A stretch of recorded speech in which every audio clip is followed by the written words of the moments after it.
Magandang araw! Welcome back to my channel. Ngayon, pag-aaralan natin kung paano gumawa ng pen sleeve para sa teacher's day. So, punta ka lang sa iyong Google Chrome, type mo lang sa search bar ang Canva. So, may mga designs na ako nagawa dyan kasi nakapag-benta na rin ako ng ibang mga nagawa kong product na pen sleeve. So, gagawa lang tayo ng simple design ngayon. I-copy-paste ko lang, then papalitan lang natin ng color para may ipakita ko sa inyo kung paano ko ginagawa siya. Okay, yan yung mga design ko dati. I-copy-paste ko lang. So, nag-add page lang ako. So, yung color blue na yan, papalitan ko lang ng ibang color. Then, gagawin ko ng pambabae. Yung pink na background. Yung blue na yan, papalitan ko siya ng color. Copy-paste lang, then change color. Mag-add ka lang ng text. Kung wala ka pang naka-ready yung text, marami namang mga font style na pwede mong pagpilian. Hinapi ko lang yung rectangle, then i-change ko din siya ng color. Yung line na yan, dyan ako magka-cut mamaya para dyan ko i-insert yung ball pen. Yan, yung linya na yan lang. Sa rectangle na yan. Dyan ko i-insert yung pen. So, pipili lang ako ng pattern, flower pattern. Kasi, kung isa-isayin ko pa yung mga bulaklak, matagal. So, pili na ako ng pattern, then insert ko lang siya dyan. Ngayon, kung ayaw ko naman ng pink na pink, tanggalin ko, magiging white background na lang siya. Hindi na kasi kita yung pink ng flower, pink pa yung background. So, dinayan ko lang siya, then pink yung right click layer, send background, send backward, para mapunta siya sa likod. Hindi na matakpan yung nakasulat sa harap. So, pili lang ako ng design na ilalagay sa taas, sa butterfly. Yan, yung iba nilalagay dyan flower. Okay. Then, okay na. Pwede ka na ulit gumawa ng iba pang design. Gawa naman tayo ng design na pang lalaki. Color blue naman siya. So, pinili ko lang yung elements. Pinipe ko lang yung blue background. Pinili lang ako ng design. Then, sinet as background ko siya para maging blue lahat. Ang size pala ng pen sleeve na to ay 2.3 by 7. Kasi yung plastic na nagagamitin ko ay 2.5 by 8. So, para meron siyang konting space na hindi siya masyadong masikip. Kasi pag saktong-sakto, yung sa loob, parang nasisira yung plastic na kukunit. So, naglagay lang ako ng konting allowance para hindi siya masira.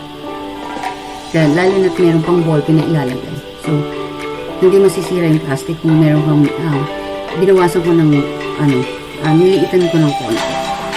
So, pinapi-paste ko lang din. Then, papalitan ko lang din ng color. Pati yung font style, ito-copy ko na rin siya. Kung wala ka pa nun, i-click mo lang yung nasa left side na text. Type mo, maraming mga font style na pwede mong gawin siya. So, tinype ko lang din sa elements na teacher mail. Hanap tayo ng picture o graphics ng teacher na lalaki. Okay, pili tayo na. Ayan, ito. So, right-click mo lang, layer, send backward. Drag mo. Okay. Pwede na yan. Pili rin tayo ng simple design para sa panglalaki. Huwag na natin lagyan ng flower. Okay.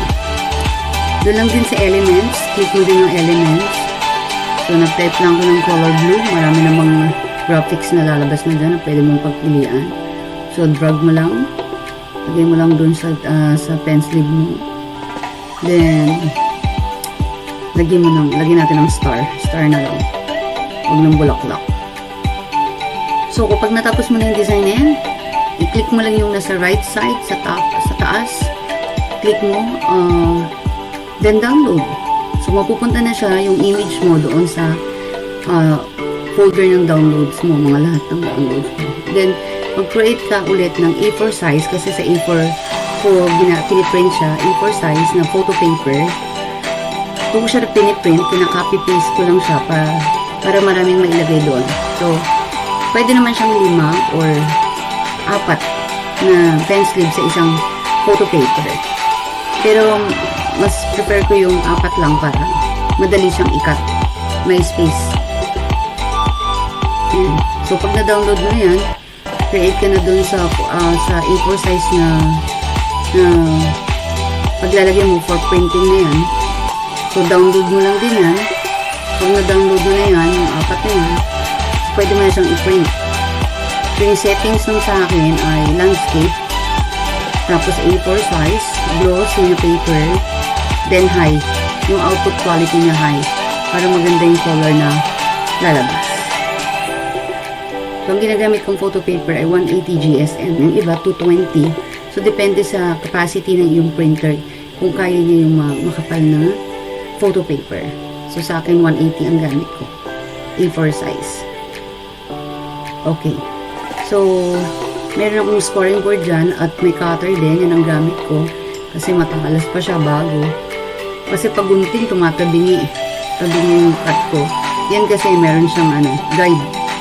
So, may sukat siya para mabilis siyang makat. Pantay-pantay din. So, yun ang ginagamit ko.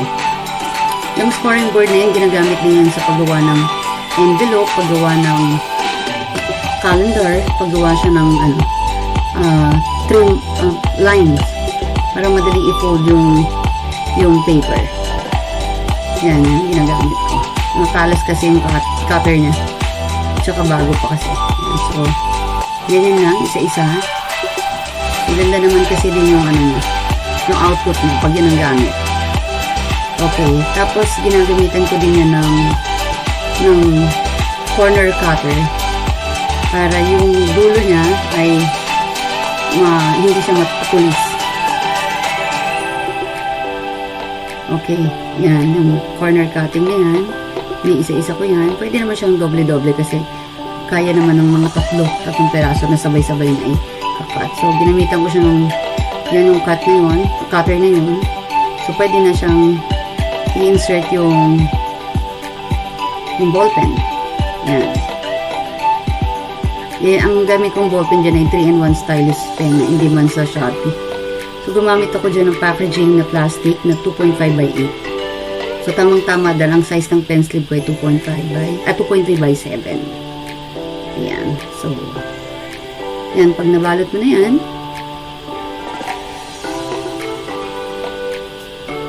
okay na. Tapos na. Pwede mo nang ibenta. Yan yung aming finished product. Yan.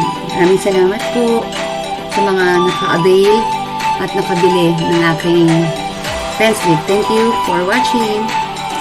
Bye!